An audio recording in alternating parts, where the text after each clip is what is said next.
Dios usará los instrumentos útiles. Puede tomar asiento si gusta. Y lo único que nosotros necesitamos hacer para ser saetas en las manos del valiente es permitirle a Él que nos limpie y nos purifique. Todos nosotros somos el arma de guerra más temible y poderosa para el diablo. Usted es un arma de guerra en las manos del Señor. La Escritura me dice que nosotros somos saetas en las manos del valiente. O sea que el Señor, como poderoso gigante, está ahí, está entesando el arco y está esperando el momento oportuno para soltar la saeta que dará en el blanco. Pero esa saeta es usted en las manos del Señor. Ahora, el Señor no le puede usar mientras Él sepa que al lanzarlo, la flecha va a ir a donde le dé la gana y no donde Él la disparó. ¿Cuántos quieren ser flechas efectivas en las manos del Señor? Llegar al punto donde Dios quiere llegar, no donde usted quiere ir, sino donde Él le dispare. Entonces lo único que necesitamos es ser procesados y moldeados en las manos del Todopoderoso para ser saetas efectivas. Yo quiero ser efectiva y sé que usted también quiere ser efectivo. Así que vamos a ver esta mañana algunas cosillas que necesitamos sacar de nosotros o necesitamos entregar o necesitamos permitirle al Señor que trabaje para ser saetas efectivas. No sabía cómo nombrar esto y bueno, le puse base para la integridad y la sujeción. Y vamos a basarnos en Salmos 19 y sencillamente en dos versículos de Salmos 19, el 12 y el 13. Si usted tiene una Biblia con usted, por favor busque Salmos 19, versos 12 y 13. No importa la versión que usted tenga, le pido por favor que usted la busque. Salmos 19, 12 y 13.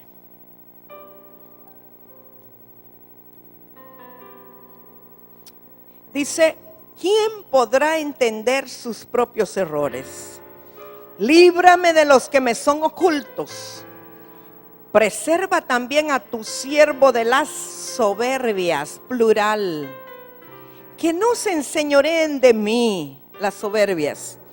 Entonces, si soy preservado de las soberbias, seré íntegro y estaré limpio de gran rebelión. Este salmo a mí me ha enseñado tanto, mis hermanos. He aprendido tanto en estos dos versículos para aplicarlo a mi vida, que yo quiero compartirlo con usted para que usted también reciba. Si hacemos un resumen somero de lo que acabamos de leer, Salmos 19, 12 y 13, entendemos que usualmente nosotros no reconocemos nuestros propios errores. Y no los reconocemos porque aún la Biblia dice que son ocultos para nosotros mismos y que solo el Señor nos puede mostrar aquello que aparentemente está oculto de nosotros mismos. Así que necesitamos del Señor para que nos muestre los errores que nos son ocultos. Normalmente uno está buscando un culpable de esos errores. En lugar de ver introspectivamente, está buscando a ver a quién va a echar la culpa. Vamos a hacer algo. Levante su dedo índice, sea derecho o izquierdo, y comience a su alrededor viendo a ver a quién va a encontrar usted de culpable por las cosas que le han salido mal, y usted de vuelta a ver quién le parece bien para culparlo. Y entonces al final usted va a ser así, ¿ok? Pero de verdad, usted va a ser así, porque el único responsable es usted y soy yo, ¿verdad? Bien, y de eso se trata este asunto. El que no quiera ser confrontado todavía tiene tiempo de salir, la puerta de atrás está abierta, pero el que quiera hacer una saeta efectiva se puede quedar. Es permanencia voluntaria, ¿verdad? Ahora, lo que acabamos de leer dice que si somos preservados de las soberbias, vamos a tener dos grandes bendiciones. Número uno, vamos a ser íntegros. ¿Cuántos quieren ser íntegros o son íntegros acá por fe? En estos días se ha hablado tanto de integridad, se está buscando gente íntegra y parece que eso es como buscar una aguja en un pajar, ¿verdad? Parece que es tan difícil, pero la Biblia nos da la receta para encontrar gente íntegra o para que nosotros mismos podamos ser íntegros. Entonces la bendición es que vamos a ser íntegros y que vamos a ser libres de la rebelión. Ser libres de la rebelión quiere decir que estamos preparados para la sujeción. Rebelión y sujeción son contrarios. La razón por la cual a usted le cuesta sujetarse a una instrucción o a una autoridad es porque hay rebelión en su corazón. Pero si somos libres, como dice la Escritura, si el Señor nos libra de las soberbias y nos muestra los errores ocultos, vamos a poder ser íntegros y vamos a poder sujetarnos a las instrucciones del Señor y de sus autoridades. Quiero que veamos brevemente o por encima lo que significa tener errores ocultos o cómo nosotros podemos definir errores ocultos. La primera cosa de errores ocultos es que no aceptamos ser responsables de nuestras acciones o de nuestras suposiciones. Fíjese bien. No solamente es aceptar las acciones incorrectas, sino también aquellas cosas que suponemos que son así, pero no aceptamos la responsabilidad de estar suponiendo, sino que estamos buscando la persona culpable por la cual suponemos. No sé si me explico. Muchas veces ocurrió algo, una situación desagradable para usted. Pero en vez de buscar, ¿y por qué esto me molesta? ¿Por qué me incomoda? ¿Por qué reacciono así? Empezamos a buscar, es que aquel me hizo, es que aquel me dijo, es que aquel tal cosa, es que aquel otro. Y casi nunca vemos el por qué eso me afectó. En pocas palabras, el que está muerto al yo no le afecta nada. Le hagan lo que le hagan, no le afecta nada. Entonces no tenemos que estar buscando quién es el responsable o el culpable, sino buscar cuáles son aquellos errores que están ocultos a nuestro propio corazón. Lo segundo que muestra que tenemos errores ocultos, ¿verdad? Cuando buscamos culpable por nuestra situación o condición. Lo tercero, cuando acusamos a otros para sentirnos bien. No sé si a usted le ha pasado, le ha tocado vivirlo o ha estado de este lado o del otro lado. Cuando alguien tiene que aplastar a otro para subirse él o para sentirse bien él o ella, en lugar de esforzarse por mejorar, entonces el sistema que usa es bajar a los otros para verse bien en su posición. Gente que necesita estar aplastando continuamente a los que brillan para poder brillar él, porque de otra manera no brilla. No sé si me capta. Y esos son errores ocultos, porque estas cosas uno las llega a hacer inconscientemente, no se está dando cuenta, son errores ocultos dentro del corazón. Pero nos encontramos aplastando a otros para vernos bien, buscando los errores que otros cometieron para querer sentirnos que nosotros no cometemos esos errores. O hay un error oculto, por ejemplo, hay gente que no hace nada, pero al momento que llega a ver lo que otros hicieron, comienzan a criticar. Y comienzan a decir, hubieran hecho esto, hubieran hecho lo otro, ¿por qué no hicieron aquí? ¿Por qué no hicieron allá? Eso es parte de los errores ocultos. Eso es parte de las cosas que tenemos allí adentro. Y yo siempre digo, pero ¿por qué no sugirieron antes, no que llegan, esto no, como a tachar lo que otros hacen para sentirse bien ellos? Eso es parte de los errores ocultos. Cuando vemos la paja en el ojo ajeno, pero no vemos la viga en el propio. Estamos a veces condenando situaciones de otras personas cuando las que nosotros hacemos son más fuertes que las que aquel hace. Eso es parte de errores ocultos.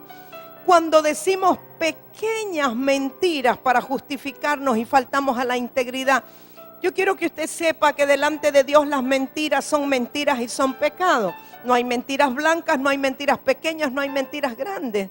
Pero muchas veces cuando se nos pregunta algo, somos confrontados, comenzamos a mentir y a buscar excusas para justificarnos y no quedar mal. Y esos son pequeños errores, pero son tan comunes en el pueblo de Dios. A veces le pregunto yo a algún hermano, amado, ¿y qué pasó que no vino a orar? Lo quedé esperando.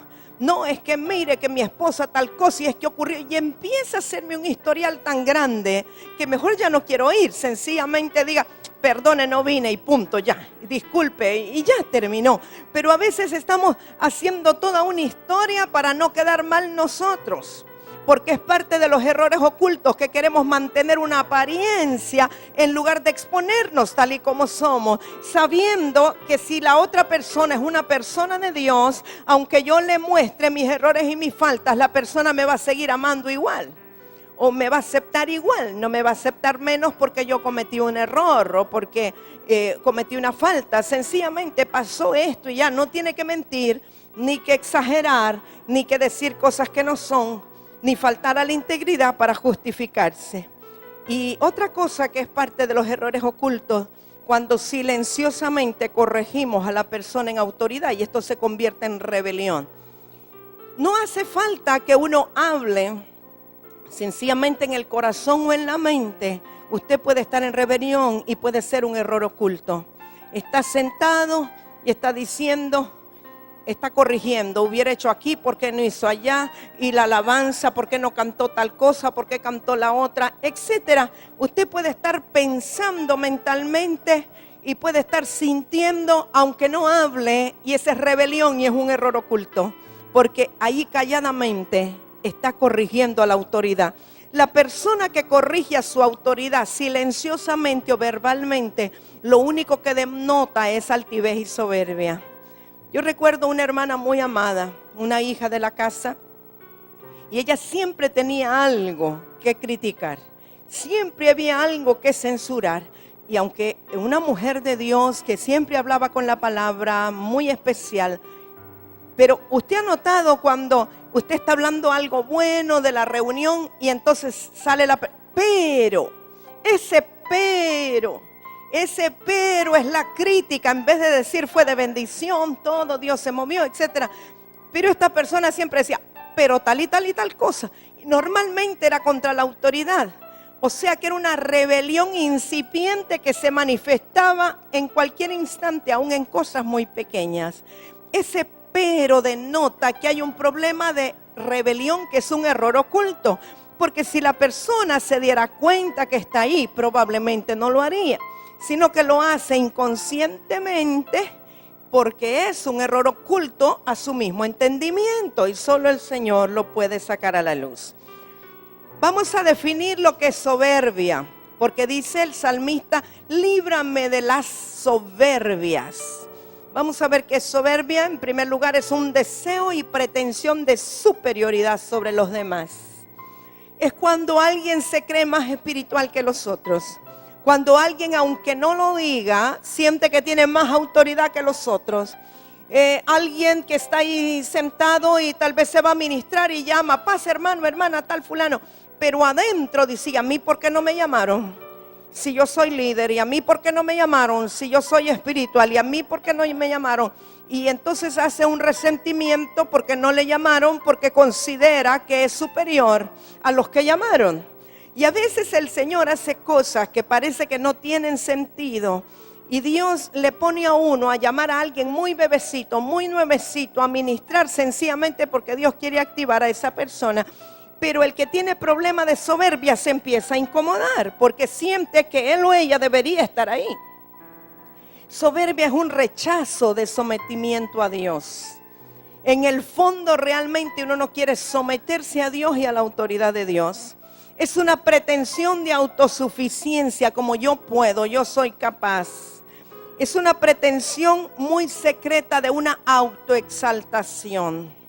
El creerme más que los demás, el sentir, a mí Dios me habla, que ellos no les habla. Entonces aquel es un legalista, yo no, porque a mí Dios me habla, el Espíritu Santo me habla. Y puede ser en relación a otras personas que ni se congregan con usted. Y a veces podemos estar interiormente juzgando, criticando a otro líder, a otro ministro, a otra persona que está hablando de su experiencia como hijo de Dios, porque nosotros en el fondo por soberbia nos sentimos superiores, porque creemos que tenemos la línea directa con Dios y aquellos no. Entonces aquellos son unos religiosos legalistas, mientras que yo sí oigo del Espíritu Santo, y eso es soberbia. Entonces esto y mucho más son errores ocultos que Dios quiere exponer en nuestro corazón. El oponerse a la humildad, a la dependencia total del Señor. Además, la persona con problema de soberbia rechaza la mutua dependencia con los hermanos. Es decir, que dentro del cuerpo de Cristo, no importa si usted es un líder o una líder, todos debemos desarrollar una mutua dependencia con los hermanos porque todos somos hijos de Dios. Y al ser hermanos, yo puedo aportar una parte, pero ustedes pueden aportar una parte para mí. Y yo necesito esa parte que ustedes pueden aportar. Pero cuando alguien rechaza esa mutua dependencia, vemos el aislamiento. Algunas personas que dicen, no, yo aquí oro a solas con Dios, no necesito. No importa, yo no necesito un pastor, yo no necesito congregarme, yo aquí recibo del Señor. Y todo eso es soberbia porque estamos rechazando la bendición de estar en medio del cuerpo de Cristo. El no venir a congregarnos es soberbia porque sentimos que no lo necesitamos. A veces pensamos en lo mismo otra vez. Pero cuando usted está combatiendo la soberbia, le pide al Señor que le ayude a ser humilde y dependiente y que sienta una genuina necesidad del cuerpo, del amor del cuerpo, del abrazo de los hermanos, de la administración de la alabanza, la administración de la danza, la administración de la palabra, el abrazo cuando venimos a ofrendar. Todo eso tiene que ver con humildad y con sencillez. Pero el soberbio no siente la necesidad de los demás, porque él cree que es autosuficiente y él puede vivir su vida. Yo aquí leo la Biblia, oro todos los días, yo no le hago mal a nadie, estoy muy bien en mi casa, no necesito. Eso es soberbia. Entonces, definiendo eso, vamos a ver qué es ser íntegro. Ya vimos lo que son errores ocultos, vimos las características de la soberbia. Ahora vamos a ver qué cosa es integridad.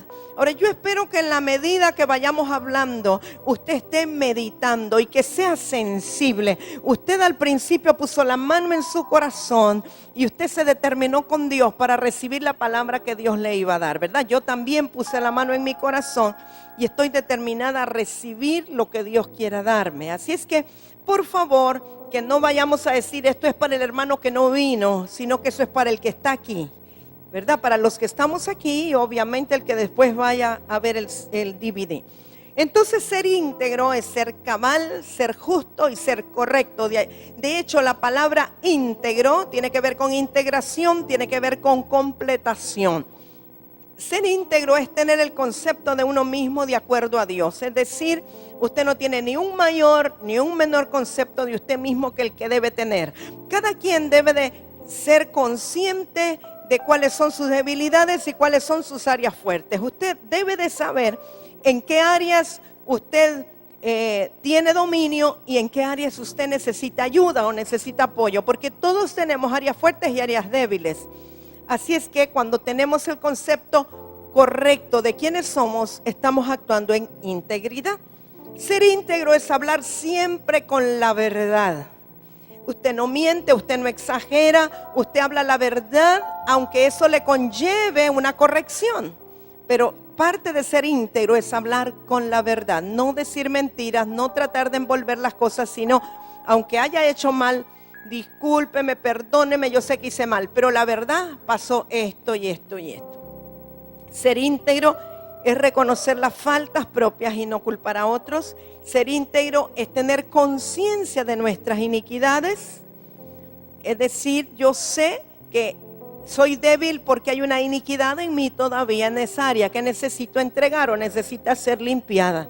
Y ser íntegro es no tomar más de lo que nos corresponde. Esto se puede ampliar a mucho. No tomar la gloria que no me corresponde a mí. No tomar el mérito que no me corresponde a mí. A veces en cosas muy sencillas o muy pequeñas. Alguien invitó a comer a otro a su casa, pero vino una tercera persona y le ayudó a preparar la comida.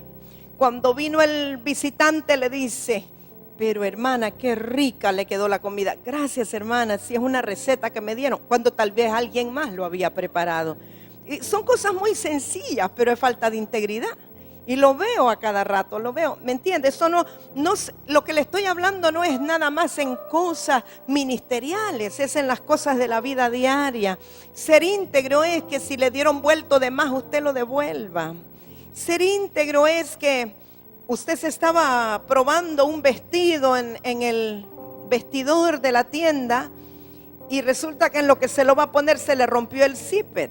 Usted tiene que ser íntegro de ir y decirle, mire, lo dañé cuando me lo estaba probando, lo voy a pagar o me lo voy a llevar aunque no le quede, o debo pagar por la reparación. Me explico, son cosas pequeñas, pero falta de integridad es no hacerlo. Yo recuerdo hace mucho tiempo que vivía en los Estados Unidos. Allá la gente acostumbraba ir a la tienda, compraba un par de zapatos, se los ponía todo el día y tranquilamente al día siguiente lo iba a devolver y le decía, fíjese que no me quedó, cámbiemelo por otro.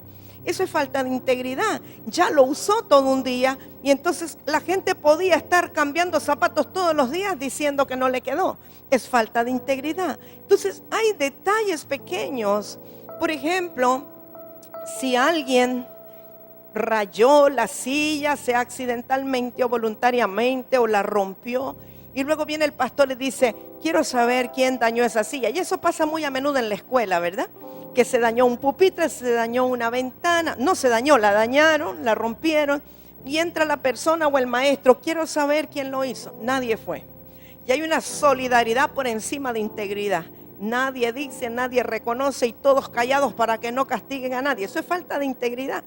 O sea, delante de Dios es más importante la integridad que la solidaridad en taparse unos a otros, ¿verdad?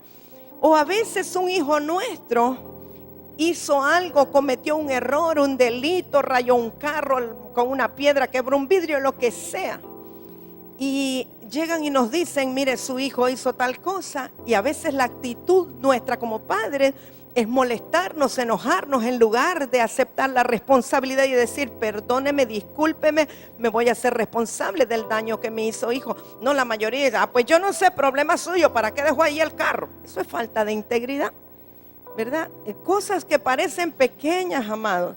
Por ejemplo, si usted está en un restaurante trabajando o X lugar, y si usted se lleva el papel higiénico de los baños que no es suyo, es falta de integridad. Si usted agarra algo que no le corresponde, es falta de integridad. Aún pedir lo ajeno es falta de integridad. O sea, el Señor no quiere que nosotros estemos pidiendo, sino que esperemos. Si alguien nos lo da, pues gloria a Dios, pero no tenemos que tomar lo que no nos pertenece. Y entonces todo esto, amados, puede ser falta de integridad. Si usted es maestro de una escuela, de un colegio, y a principio de año a usted le asignan materiales para la escuela, y terminó el año y no los usó todos, usted no se los puede llevar a su casa porque es falta de integridad. Usted tiene que entregarlos a la dirección de la escuela. Me explico, son cositas, detallitos. Si usted trabaja en plomería, trabaja en ingeniería y dice, ve, aquí hay un tubo caído, no lo ocupan, me lo voy a llevar. Ve cuántos tornillos me encontré, me los llevo. No, tienen un dueño, alguien pagó por ellos. Usted no se los puede llevar porque falta de integridad. Y cosas que parecen muy pequeñas, mire, hasta arrancar un pedacito de una rama porque, ay, me gusta esta plantita, me voy a llevar un piecito para sembrarlo. Tiene que pedirlo al dueño. Muchos son tan bíblicos que dicen, de Jehová es la tierra y su plenitud, yo me la llevo porque esto es del Señor. Y allí aplican la Biblia, ¿verdad? Pero es falta de integridad. Hay un dueño legal, terrenal, al que usted tiene que pedir permiso. ¿De acuerdo? Yo recuerdo hace mucho tiempo, yo no estaba en el Señor todavía. Y recuerdo una vez, me pongo yo un vestido bonito y llega un amigo y me dice, oye, ¿y ese vestido es tuyo? Sí, ¿por qué? No, porque tu empleada lo andaba en la fiesta del Zula, el otro día, del Club Zula. Y todavía me remató porque me dice, fíjate que le queda mejor a ella que a vos. Y yo dije, pues se lo voy a regalar, ¿verdad? A ella, pero esa era falta de integridad, pero... O sea, la gente a veces con la familiaridad toman las cosas prestadas sin pedir permiso. Terrible falta de integridad, ¿verdad? Y recuerdo esa misma persona. Un día llega Rigo a la casa a buscarme y esa persona que trabajaba conmigo llevó a su hermano que trabajaba en otro lugar de San Pedro y tenían a todo volumen el estéreo y toda la cosa y dice, pero ¿y aquí qué falta? O sea, la falta de integridad puede llegar hasta ese punto, ¿verdad? De permisividad. Pero el punto en el Señor que no podemos permitir un poquito porque luego nos vamos extendiendo y vamos sobrepasando los límites de la falta de integridad. Pero el Señor está buscando gente íntegra, está buscando corazones íntegros. Ahora, ¿qué es en sí la falta de integridad? Pretender ser mejores de lo que realmente somos. Hay gente que aparenta con cosas ajenas y es falta de integridad. Querer cubrir nuestra iniquidad con apariencia de piedad también es falta de integridad, porque estamos mostrando una personalidad que realmente no es. Podemos poner una apariencia de piedad y adentro tal vez nos estamos muriendo muy necesitados y es falta de integridad. Cuando se hace un llamado específico para orar, para bendecir al pueblo, para ayudarle, y alguien tiene necesidad, pero dice, ay no, yo cómo voy a pasar si yo soy el líder del campo blanco. ¿Qué van a decir mis ovejas si yo paso? Falta de integridad, porque tal vez no queremos mostrar esa área débil y entonces nos quedamos sentados, pero estamos aparentando que estamos muy bien cuando tal vez no estamos, tal vez tenemos necesidad, entonces falta de integridad. Y a veces uno hasta llama a esa persona para que venga a ministrar y por dentro sabiendo que necesita ser ministrada, pero por falta de integridad no pasó. Falta de integridad es querer cubrir nuestra iniquidad con apariencia de piedad, decir pequeñas mentiras o exageraciones. ¿Sabe que las exageraciones son mentiras? Mis hijas me viven, voy a declarar, eso es un pecado mío, que ya no es oculto porque ya mis hijas me lo sacaron a la luz, ¿verdad? Entonces ya no es oculto, entonces ya lo puedo publicar. Me dice, mamá, no seas exagerada, porque a veces me desespero, les digo, hija, ya hay que irnos, por favor. Y entonces ellas muy tranquilas y les digo, ya el carro está ya encendido y no es verdad, entonces es una mentira, me tengo que arrepentir y pedirle perdón al Señor. Le digo, es que no hay otra manera que las pueda arrancar a ustedes, ya se va el carro, o no deje el avión, y tal vez el avión no ha llegado, pero me desajustan, pero reconozco que es algo que era un error oculto, pero ya no lo es, y tengo que confesarlo y pedirle al Señor que me ayude a decir solo la verdad y no exagerar, ¿verdad? O les digo, ya está la mesa servida, ya estamos comiendo, pero nadie ha empezado a comer, estamos esperando por ellas, pero les digo, ya estamos comiendo, y me dicen, mami, no están comiendo, te veo sentada y no has empezado a comer. Entonces es una exageración de mi parte y es una mentira, y a veces somos así, que exageramos las cosas, ¿verdad? Alguien dice, ay, casi me muero, y no es cierto, no es que casi se muere. O sea, en nuestra manera de hablar, a veces exageramos porque somos muy teatrales y nos gusta darle una connotación a las cosas, ¿verdad? Y exageramos, pero es falta de integridad. Entonces necesitamos ser escudriñados y limpiados para poder entregar todo ese tipo de cosas, ¿verdad? Está de muerte tal cosa y uno se queda, ¿verdad? Porque queremos exagerar para que se vea que hicimos mucho o que está tremendo eso. Decir pequeñas mentiras o exageraciones, no reconocer nuestras malas acciones. Cuando usted comete un error, hizo una acción mal y la otra persona le regresó mal o le respondió igual o peor, y entonces le reclama, ¿y por qué me respondes así? Y normalmente por falta de integridad uno va a decir, ¿y vos por qué me hablaste así? Pues esa no es la manera. A mí no me importa si él o ella me habló mal, mi responsabilidad es hablarle bien. Yo no tengo por qué responder mal porque él o ella me habló mal, ¿verdad? Porque esa es una justificación y es una falta de integridad. Yo tengo que reconocer mi falta y mi error independientemente de que la otra persona me haya provocado. El punto es que yo no tengo por qué reaccionar así. Entonces tengo que confesar mi falla independientemente de la falla del otro. Ese no es mi problema, ese es problema de Dios con la persona. Encubrir nuestros sentimientos perversos.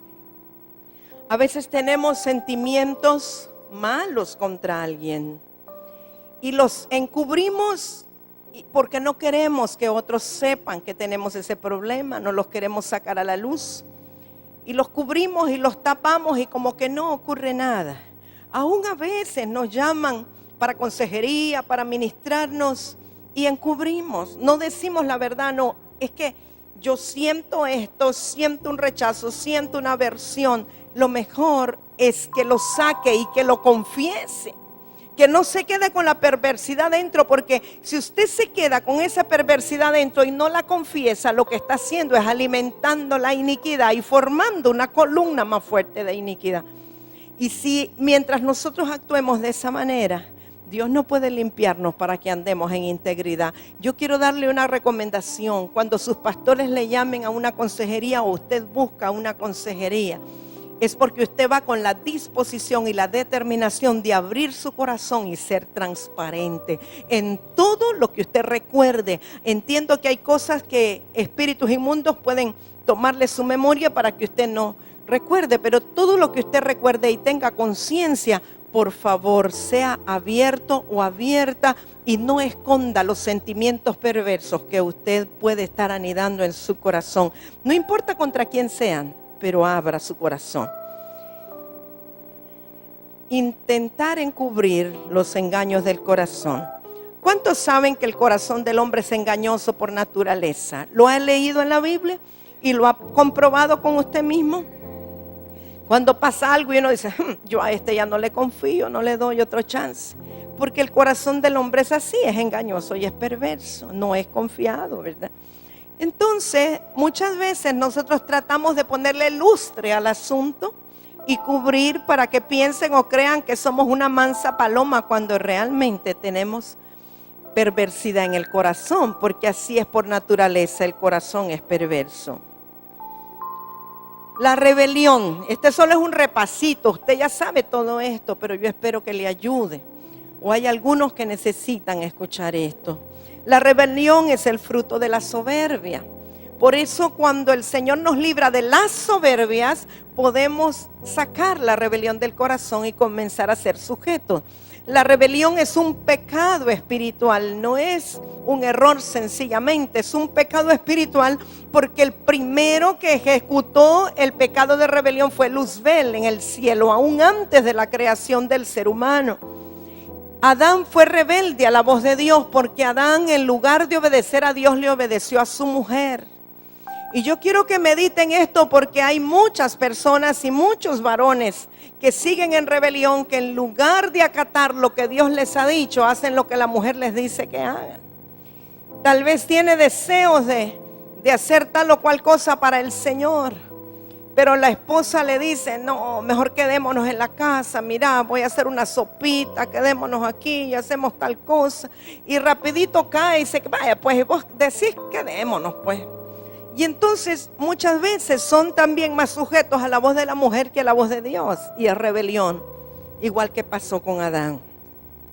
La naturaleza humana es siempre rebelde, no quiere someterse. Si no es por el Espíritu Santo no podemos ser sujetos. La rebelión está ligada a un complejo de víctima.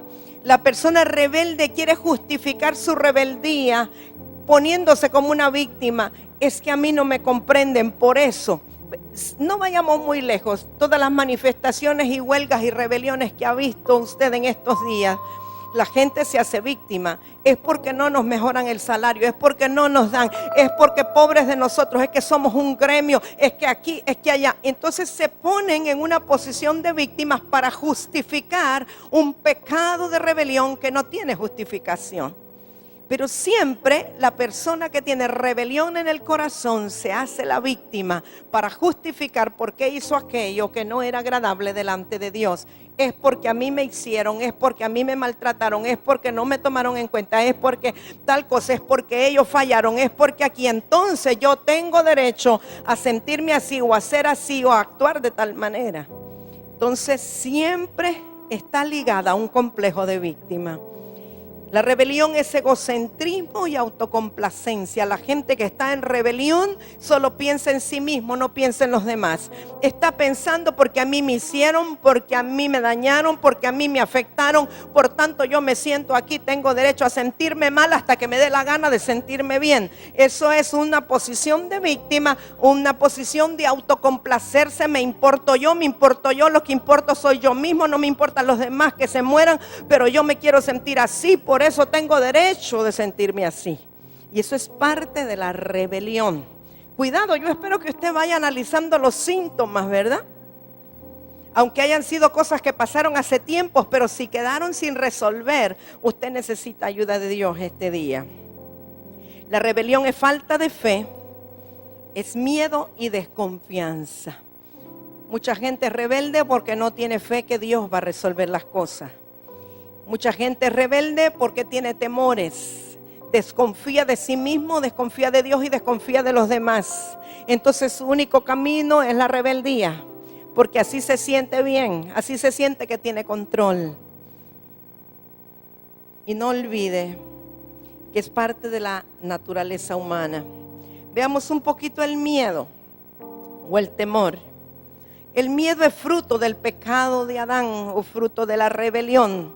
Toda persona que entra en rebelión como un fruto tendrá miedo. Usted se acuerda en el caso de Adán, cuando Dios lo llamó, Adán, ¿dónde estás? Dice que él tuvo miedo y se escondió. O sea que el miedo fue el primer fruto de la rebelión y la desobediencia. Él tuvo miedo y se escondió. La gente que tiene rebelión normalmente entrará en temor. Temores a los demás, temores a la gente. El miedo o el temor es un problema interno, no es un problema de los demás. Si alguien viene y le dice o me dice, es que mire que yo cuando estoy delante de usted empiezo a temblar de la cabeza a los pies, yo no tomo eso como una acusación, aunque me digan es que usted me produce miedo, no es mi problema. Yo no estoy aquí para producirle miedo a nadie. El que sienta miedo necesita administración y liberación, porque el problema es del que siente el temor, no es de la otra persona. Nos saca de la dimensión de fe y de gracia. La gente que vive en miedo y en temor no puede vivir en gracia, no puede vivir en fe. Tiene miedo a la oscuridad, tiene miedo a la soledad, tiene miedo al abandono, tiene miedo a que lo vayan a traicionar, tiene miedo a que la gente no responda, tiene miedo al rechazo, y eso es falta de fe y falta de gracia de Dios. El miedo y el temor nos hace ver las cosas distorsionadas. Una persona que está con miedo, vamos a decir alguien que tiene miedo en medio de la noche, y un gato anda por el tejado, siente que es un ladrón que anda y que le va a abrir la ventana. Y si ve una sombra, empieza a imaginarse y empieza a distorsionar las cosas, porque el miedo hace que uno magnifique las situaciones y las circunstancias y entre en un pánico. Entonces el miedo hace que veamos distorsionada la realidad o la verdad. El temor nos impide tener confianza en el Padre de que Él va a suplir y de que Él está con nosotros y que Él va a responder. Una persona con miedo, aunque haya conocido a Dios, no va a confiar en toda la provisión de Dios. El miedo nos hace recelosos de todo y de todos, desconfían de toda la gente. Yo recuerdo una persona que no le daba la mano a nadie porque decía que le podía contagiar de virus o de bacterias, porque qué tal si no se lavaban las manos al ir al baño, entonces no le daba la mano a nadie. Eso es parte del miedo, del recelo, del tener temor de los demás. El temor, el miedo nos impide alcanzar victorias en Dios, porque el que tiene miedo no se lanza a los desafíos de Dios. Dios está continuamente desafiándonos en cosas de nuestra vida espiritual y natural, pero si usted es una persona con miedo por naturaleza, por consecuencia de la rebelión, usted no podrá tener la fe para lanzarse a responder a los desafíos del Señor. Ahora, el miedo o el temor debemos confesarlo como un pecado oculto, porque es algo que usted lo siente por dentro, aunque no lo esté diciendo, está oculto, está en el interior. Y el que tiene miedo, a veces su actitud o su reacción, nadie dirá que tiene miedo. Hay gente con mucho miedo, pero cuando los demás lo ven, piensan, es que es tímido, es que es altivo, es que es orgulloso, muchas otras cosas. Y tal vez está muriendo del miedo, pero la única manera de ser libres de esto es confesarlo como un pecado oculto. Venir y confesar, yo he tenido miedo por esto, yo necesito ser libre y entender que es consecuencia de la rebelión y sacar ese pecado espiritual de rebelión del corazón. Bueno, aquí no hay nadie con miedo, así es que no le va a aplicar esto, ¿verdad? Vamos a ver el ejemplo de un hombre de Dios, Josué. Él fue un hombre escogido como un guerrero, él fue un conquistador. Moisés preparó el camino para que Josué entrara a conquistar la tierra prometida. Y les pongo este ejemplo para que usted vea que aunque alguien sea un siervo de Dios, puede también actuar en estas circunstancias. Ninguno de nosotros está exento de cualquiera de estas cosas. Entonces veamos un poquito lo que pasó con Josué en la conquista de la tierra prometida. Si usted tiene su Biblia, lea Deuteronomio 31 del 6 al 8. Vamos a ver, aquí está Moisés, casi que traspasándole el mando a Josué. Deuteronomio 31, 6 al 8. Yo veo que Moisés percibía cuál era la situación y la condición natural. Moisés pues ya ha sido líder y él sabe lo que significa esto. Así es que le dice Moisés al pueblo y luego a Josué, Deuteronomio 31, 6 al 8. Esforzaos y cobrad ánimo, no temáis, ni tengáis miedo de ellos. Fíjese que les dice 2 veces. Porque Jehová tu Dios es el que va contigo, no te dejará ni te desamparará. Y llamó Moisés a Josué y le dijo en presencia de todo Israel: esfuérzate y anímate, porque tú entrarás con este pueblo a la tierra que juró Jehová a sus padres que les daría, y tú se la harás heredar. Y Jehová va delante de ti, Él estará contigo, no te dejará ni te desamparará. Y mire lo que le dice después Moisés a Josué: no temas ni te intimides. O sea, no importa lo fuertes que sean tus enemigos, no importa lo fuertes que sean los que habitan en Canaán, tú no temas ni te intimides. Realmente Moisés, como padre espiritual de Josué, lo que está es impartiéndole una fortaleza interior para que no experimente temor, no experimente intimidación. Entonces veamos cuando Josué llega para entrar a Jericó. Y ya ustedes saben lo que ocurrió, la instrucción de estar allí con los cuernos de carnero y que por 6 días dieron vueltas, y al 7º día 7 vueltas, y todo lo que ocurrió fueron en total 13 vueltas, y que luego gritaron y se derrumbaron los muros. Y vamos a verlo, Josué 6:20. Entonces el pueblo gritó y los sacerdotes tocaron las bocinas. Cuando habla de bocinas está hablando de los cuernos de carnero o los shofar. Y aconteció que cuando el pueblo hubo oído el sonido de la bocina, gritó con gran vocerío y el muro se derrumbó. Imagínense, esta es una victoria tremenda para Josué. El pueblo subió luego a la ciudad, cada uno derecho hacia adelante, y la tomaron, la ciudad de Jericó. Y destruyeron a filo de espada todo lo que en la ciudad había, hombres y mujeres, jóvenes y viejos, hasta los bueyes, las ovejas y los asnos. Dígame usted, ¿se pudo ver la victoria de Josué? Sí. ¿Cree usted que estaba feliz Josué de la conquista que había hecho? Sí. No los oigo, solo hermano Oscar dice que estaba feliz Josué. Vamos a ver el pueblo si están despiertos. Dígame, ¿usted cree que Josué estaba contento, satisfecho por lo que había logrado? Ya medio les oigo, ya se despertaron. ¿Era esa la comisión del Señor de ir y conquistar la tierra de Canaán? Sí. ¿Lo había logrado Josué? Sí, es una señal de que él no tenía miedo en ese momento. Él estaba viendo la victoria, vio los muros derribados, pudieron entrar. Tan valiente estaba que dice que a filo de espada destruyó todo lo que estaba ahí. Él estaba emocionado, motivado, agradecido con Dios por lo que había ocurrido. Pero unos momentos después, unos poquitos días después, le toca a Josué conquistar Jai. Yo no sé cuántos recuerdan lo que pasó en Jai. Josué se sintió muy confiado de todo lo que pasaba, pero el asunto es que Dios había dado una instrucción, que ninguno de los guerreros que estaba con Josué se quedara con nada, que no hubiera un anatema, que no tomaran nada de los que estaban siendo conquistados. Pero hubo un hombre llamado Acán, que él tomó un manto babilónico y un lingote de oro que no debía, falta de integridad. Se quedó con ello, aunque era una instrucción que no lo tomara. Y a pesar de que eran más los israelitas que los de Jai, empezaron los de Jai a vencer sobre los israelitas. Los empezaron a desmenuzar, los estaban venciendo. Y Josué dijo: pero ¿qué pasó? ¿Cómo puede ser posible? Después de la victoria que acabamos de tener, ¿cómo es que ahora estos nos están venciendo si son menos que nosotros y son más débiles que nosotros? ¿Cómo puede ocurrir? Pero había un asunto, había una desobediencia. Había un hombre llamado Acán que había escondido algo y había falta de integridad. Y esa puerta abierta permitió que el enemigo venciera a Israel. Así es que Josué está desalmado, está desanimado. Dice que lloró al ver lo que estaba pasando con este hombre Acán, que era su hijo espiritual. Pero vemos Josué 7:7 lo que dice Josué.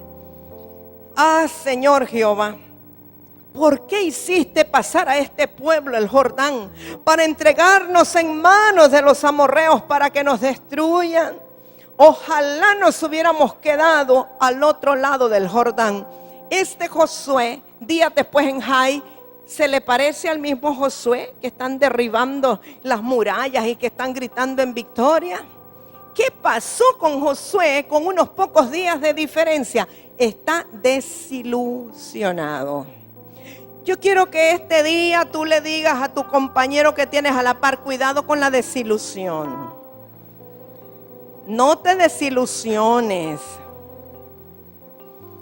Mire, yo conozco personas que admiran al pastor, casi que creen que es Dios. A veces piensan que el pastor no come, que no va al baño. Bueno, es una cosa, una perfección. Y cuando le conocen un errorcito, qué desilusión. Ya me voy para otra iglesia. Yo creí que el pastor era espiritual, pero me doy cuenta que es un carnal. Y se desilusionan y todo se les desmorona. Gente que llega aquí y dice, ay, es que aquí el amor que hay en este lugar, qué hermoso. Y un día una hermana no le habló, no le dio un pedazo de pastel. Yo me voy porque aquí no hay amor. Después de que dijo que era lleno de amor. ¿Por qué? Porque se desilusionó. El problema no es en la acción de las personas. El problema es qué ilusión o qué expectativa tienes en tu corazón, que cuando no se te cumple te desilusiona. Y cuando te desilusionas te cambia la perspectiva. Empiezas hasta a murmurar de Dios. Eso es lo que Josué hizo. ¿Por qué nos sacaste? Mejor nos hubieras dejado allá. Bien estábamos allá después de que acababa de ver la semejante victoria. Pero el problema es el alma, la desilusión.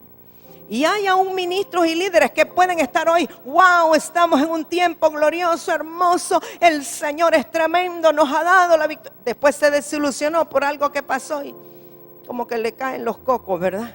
Parte de la madurez en Dios es que nosotros ni nos hagamos expectativas humanas, ni permitamos que la desilusión toque a nuestra puerta y nos afecte nuestro carácter. La desilusión no puede afectar tu perspectiva de Dios. Entonces la desilusión es un problema, mis amados, que nos puede llevar a falta de integridad, nos puede llevar a rebelión, porque lo que Josué estaba expresando era una rebelión contra Dios, contra la autoridad, cuestionando a Dios. ¿Por qué? ¿Por qué? Porque estaba desilusionado, estaba viendo las cosas desde otro ángulo y de otra perspectiva. Ha oído gente, por ejemplo, que un día le dice, yo voy a invertir, voy a hacer esto, voy a poner una empresa, y están, pero wow, uno los queda viendo que lo ministran a uno con ese ímpetu. Y 3 días después, porque algo le falló, que no le dieron el permiso, que le fueron a poner otro negocio a la par, lo que sea. No, ya no me interesa. Se le fue el gas en 2 días. ¿Por qué? Por la desilusión. Porque las expectativas eran almáticas, no había una convicción, todo era por emoción, como llama de Tusa, ¿verdad? Entonces veamos, la desilusión, amados, es la reacción negativa cuando las cosas no salen como esperábamos. O sea, cuando se le va la ilusión. ¿Cuántos han oído? Mucha gente que recién se casa y rapidito se desilusiona. Hay gente que se va a casar y uno le dice, pero mire, hermanita, todavía no es tiempo, espere un poco. No, yo estoy segura, Dios me habló, ese es mi esposo. Pero mire, le dice uno a él y trata de convencerlo, mire, la hermana tiene su carácter. No, yo la conozco, no hay problema, esa es la mujer de mis sueños. Usted está seguro, mire que si el trabajo, no, contigo pan y cebolla, a mí no me importa, vamos a vivir felices, aunque ayunemos todo el tiempo. Y bueno, todo es maravilloso. Después de 2 meses que desenvolvieron el tamal y él empezó a tratarla fuerte y ella empezó a ver que las cosas no eran como, y empezó a tener hambre y no había dinero en la casa. Ay, no, es que este hombre no era lo que... No, se desilusionó. Él siempre era así. Lo que pasa es que se hizo unas expectativas y unas ilusiones que cuando vio la realidad se desilusionó. Y entonces sus reacciones fueron diferentes. Así es que debemos de tener mucho cuidado con las expectativas. Porque si no, cuando nos desilusionamos, nuestra actitud es negativa. Entramos en una actitud de derrota, ya no queremos nada, no queremos emprender nada, ya no creemos en la victoria. Empezamos a cuestionar a Dios y a veces a los líderes de Dios. Ay, porque yo esperaba que ellos iban a reaccionar de otra manera, yo esperaba que iban a hacer las cosas de tal forma, pero como no fue así, ya ahora es que Dios no se acuerda de mí. Ay, no, es que los líderes, es que cómo han cambiado. Empezamos a cuestionar, pero el problema es la expectativa que nosotros teníamos. La desilusión es soberbia. Creíamos merecer tal o cual cosa y no fue así. Aunque lo querramos ver de otra manera, es soberbia. Nos impide ver el corazón de Dios cuando estamos desilusionados. Nos lleva al desánimo y a tomar malas decisiones, hablando lo incorrecto, como pasó con Josué. Y en medio de la desilusión, amados, es expuesta la maldad del corazón. Cuando nos desilusionamos de algo, vemos que sale a flote la maldad que estaba en nuestro corazón. No en el del otro que nos falló, del corazón nuestro. Se expone para que veamos la basura que tiene que ser limpiada. Cuando queremos verla, ¿verdad? Y cuando somos honestos. Jeremías 17, 9 y 10, si usted lo tiene, Dios nos habla una vez más del engaño del corazón. Jeremías 17, 9 al 10. Dice, engañoso es el corazón, más que todas las cosas, y perverso. ¿Quién lo conocerá? ¿Quién se atreve a decir mi corazón es engañoso y perverso? Pero el Dios que yo tengo es verdadero. El Dios que yo tengo es capaz de limpiarlo. El Dios que vive dentro de mí no tiene esa naturaleza. ¿Quién lo conocerá? Yo, Jehová, que escudriño la mente, que pruebo el corazón para dar a cada uno según su camino, según el fruto de sus obras. Aquí lo que está diciendo, que aunque sea profeta, aunque sea apóstol, aunque sea ministro, lo que sea, Dios escudriña el corazón y la mente. Y que Dios trata de acuerdo a lo que está en el corazón. No de acuerdo al fluir de Dios, sino de acuerdo a lo que está en nuestro corazón. Ahora, el espíritu del hombre, que ya en nosotros el Espíritu Santo vive en el espíritu del hombre. Pero Proverbios fue escrito por Salomón. Y aunque no había venido el Espíritu Santo a vivir permanentemente en nuestro espíritu, Salomón dice en Proverbios 20, 27, lámpara de Jehová es el espíritu del hombre, la cual escudriña lo más profundo del corazón. Este día cantábamos enciende mi lámpara. Cuando usted le dice al Señor enciende mi lámpara, lo que le está diciendo es ponle aceite a mi espíritu, porque lámpara es el espíritu del hombre. Y entonces cuando se enciende la lámpara interior, el espíritu nuestro comienza a escudriñar todo lo que está dentro. Yo no sé si entiende, cuando usted está bien emocionado, enciende mi lámpara hoy, lo que significa. Enciende la lámpara en mi espíritu o activa mi espíritu para que pueda alumbrar todas las áreas engañosas y perversas del corazón, para que las podamos ver, que vengan a la conciencia y podamos entregarlas y podamos ser santificados y purificados en esas áreas que la lámpara alumbró. Porque como dijimos que estos errores son ocultos de nosotros, necesitamos que en medio de lo oculto y de la tiniebla y de la oscuridad, la lámpara se encienda para que podamos verlo y ya no sean ocultos, sino que seamos conscientes de lo que hay en el corazón nuestro. Entonces, amados, los sentimientos del alma tienen que ser sometidos para que el espíritu pueda hacer su función. ¿Qué le quiero decir con eso? Si nuestras emociones y nuestros sentimientos, que son parte del alma, son tan fuertes en contra de alguien, aunque la lámpara le alumbre y aunque usted vea que hay áreas de tinieblas, los sentimientos pueden ser tan fuertes que le impidan a usted tomar la decisión de ser limpiado. Porque mi esposo siempre decía un refrán de antes de ser cristiano, y él me dice, después de 25 años me venís a dar la razón en las cosas que yo decía. Yo le decía, ay no, ¿cómo vas a creer? Él dice, cada quien está como quiere estar.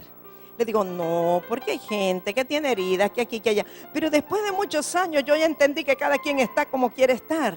Porque la voluntad de uno determina que Dios actúe. Dios quiere actuar, pero si usted no quiere ser libre, Dios no puede actuar.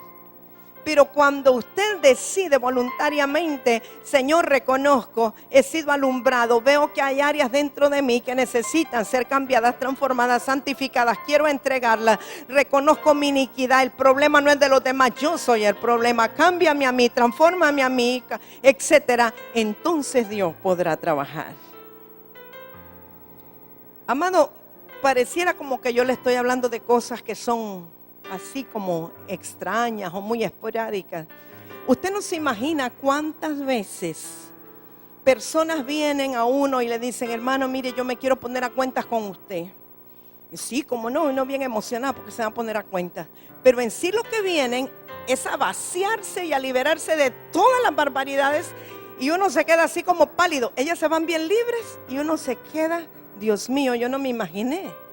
Y porque usted dijo, y porque usted hizo, y usted es aquí, y usted es allá, y yo sentí, y usted me... ¡Wow! Y se van bien libres. Pero en realidad no es que se vinieron a poner a cuentas.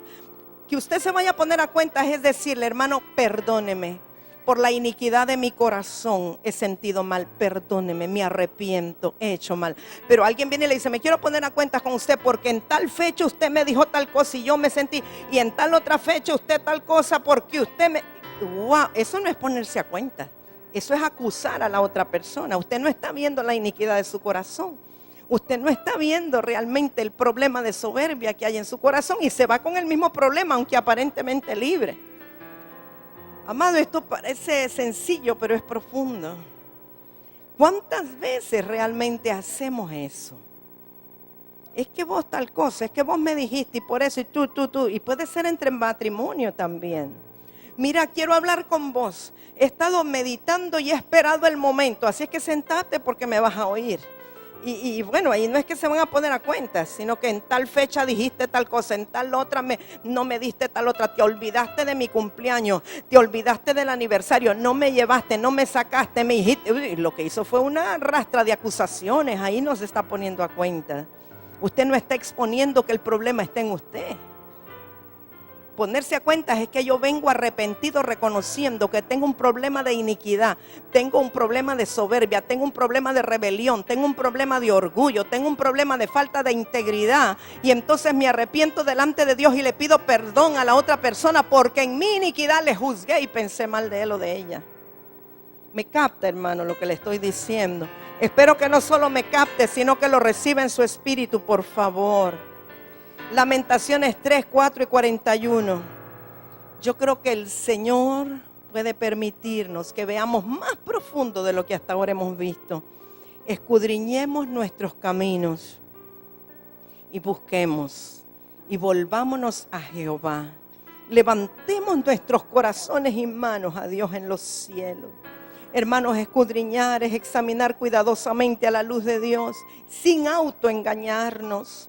Yo quisiera esta mañana decirle, podemos quitarnos el ropaje de autoengaño, el ropaje de mártires, de autoconmiseración. Podemos espiritualmente vaciarnos de todo eso que nos hemos estado creyendo que merecíamos, que somos. El complejo de mártir que me hicieron, que sufrí porque me dijeron, porque me hicieron. Y podemos sinceramente decirle, Señor, quiero que escudriñes mis caminos.